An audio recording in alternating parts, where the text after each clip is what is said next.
What's going on, guys? So I have just picked up some drones for my abyssal fit so that I can run more of the Firestorm abyssals, and I am on my way to run and grab some filaments. I thought this would be a good time to go ahead and make a video about the Gila fit that I ran in the last live stream I did. I had some questions about that, about what the fit was, and I thought we'd go ahead and address those here and why the Gila is my favorite abyssal ship, as it is for most people, I think, that run abysses. There are some other good abyss fits out there, but it's probably the most versatile, being able to run so many different types of abyssals.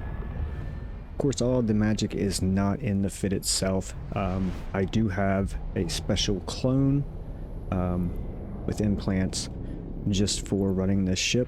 I don't use it for much of anything else. I do, however, use the ship and the clone for other activities other than the abyss, like when we had the what was it, the Winter Nexus event. I do run this ship for that. Most events you can use this ship for. If you're running in high sec, I wouldn't advise taking it into low sec unless you live in low sec the way that I did when we were with no forks. So to start out in the high slots, we have Republic Fleet rapid light missile launchers. You have to do the factions in order to have enough CPU to activate the drone link augmenter. So this is basically like the Povertilla, minus the fact that it doesn't have a newt. It has drone link augmenter. Personally, I would rather have the extra bit of drone range. So with this fit on here, I can actually control the drones 77 kilometers, and my targeting range is only like 70 kilometers, or 69. So I can control the drones as far as I can target. If I can target something, I can control the drones and put them on it. And I like having that ability. I've seen people go as far as putting like a drone link augmenter 2 or a faction drone link augmenter. I don't see the point. I mean, you might be able to get by with that and save some ISK on the rapid light missile launchers. I'm not sure. But personally, this is just the way I've always set it up. As far as the mids, we have two Pithum A-type medium shield boosters. No big surprise there. I mean, it's pretty standard. Republic Fleet 10 men Afterburner, shield boost Amplifier II, Republic Fleet large cap battery, and a Multispectrum shield Hardener 2. I would like to go ahead and get this up to the Pithum A-type shield Hardener. That's a big price jump in the ship, and as you can see, it's already at 2.3 billion ISK, and that's just for the ship itself.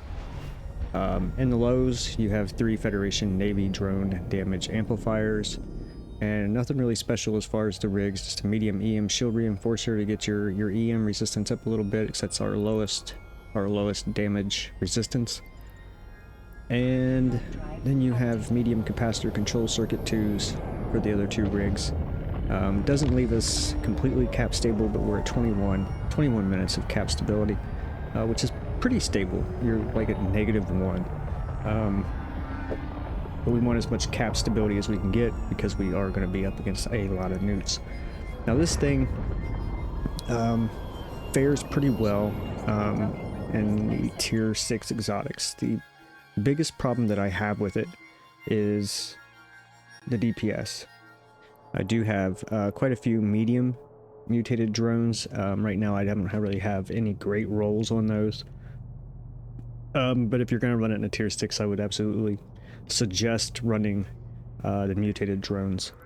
Now, as far as your ammo type, because of the bonuses that the ship gets versus the bonuses that you're going to receive, or the reduced resistances and whatever, whether it be EM or whatever damage type that you're going to receive from the storm, the abyssal storm, the bonus on the ship for the Scourge light missiles outweighs whatever bonus resistance you're getting out of the storm benefits.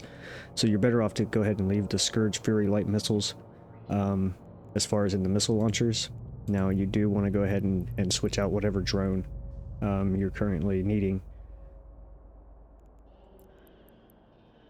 So loaded up, This thing's getting 743.9 DPS. That's not with any special drones. It's just Tech 2 Vespas. So let's get down to where the real magic is, because right now I'm pulling 476 HP bonus every 3 seconds for each one of these shield boosters, and that is only because of the augments that I have. And I actually need to add a few slots here. So right now I have the gnome shield emission systems, and then everything's just high grade crystal all the way up through the first 6 slots. So that's adding a lot of rep on this, and it's also adding a lot of cost. The pod most likely is going to cost as much as the ship will cost. So it's a very high cost ship, and it's something important to keep in mind. Abyssals can become quite the ISK sink, especially, you know, if you're getting into like tier 5s, so you're not used to it, or you know, you jump tier 4s and go to tier 5s. So that's the fit. It's very versatile, which is why I absolutely love the Gila. We can run, I believe, I'm not positive, I haven't tried it, but I believe you can run tier 5s on everything but darks, and the exotics you can run up to a tier 6, if I'm remembering correctly. I typically am usually pretty happy just running tier 4s. I enjoy running abyssals, and you can get some pretty good loot. It's pretty chill, just running the raging abyssals. Now, if you get into tier 5s, the loot is somewhat better, but your entry cost is also higher. So I like to go ahead and buy tier 4 filaments, and then as I get them, I will run tier 5s. As of today, I've only ran exotics in this. That's going to change. We're going to start running whatever tier 5 filaments we get, aside from running darks. We're not going to run those.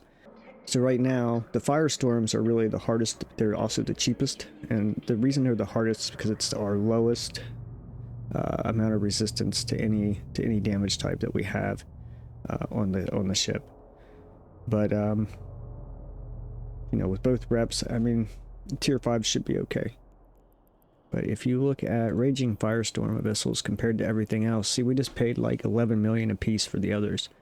These Raging Firestorm Abyssals are coming in at less than $1 million a piece. So we could go ahead and buy these 10 actually, because we can run them, and we're going to get 10 of those for less than the price of one of any of the other abyssal types. And that's another reason why I really, why I really enjoy running the Gila. Alright, so now we have 120 million is worth of filaments. So the next time that we jump online and we're in a live stream, we can actually run quite a few abyssals. I'll have us all set up. I also plan, of course, on running quite a few of those in the meantime. But yeah, watch out for that. I do stream live on Twitch. I promise, I'm going to come up with a schedule. Probably looking at something going on like 3 different days a week. Okay, so we're going to have stuff over on Twitch. We're going to have videos coming out here on YouTube. I'm allergic to YouTube, I think. And we are going to have all the same videos will be going up over on Rumble. And we're going to do once a week, I do believe, a live stream over on Rumble. I will be setting up the channel. I will leave a link to it somewhere. Once it's all set up, I'll make a video to let you know. Leave the link in my Twitch. Leave a link in the video telling you about it. Kind of give us an area where we can be more political and actually talk about some of the things that are going on in the world and not have to worry about any mass censorship or anything like that. So I think it'll be fun. Also, if you have not already claimed your 1 million free skill points, there is a link down below the video where you can go and pick up 1 million free skill points, because beyond just the capsule, your ship modules and things like that, something else that is very important when it comes to running abyssals is making sure you have the skills up like as high as you can get them. You really want to max those skills out. So there is a link down below for 1,000,000 free skill points if you haven't already claimed it. Old pilots, new pilots, it doesn't matter. Go ahead, click the link. It'll actually help support the channel as far as in-game. You know, you get 1,000,000 free skill points, I get some cool junk. It just works out good for everybody. So I hope this video was informative, and until the next video, fly safe.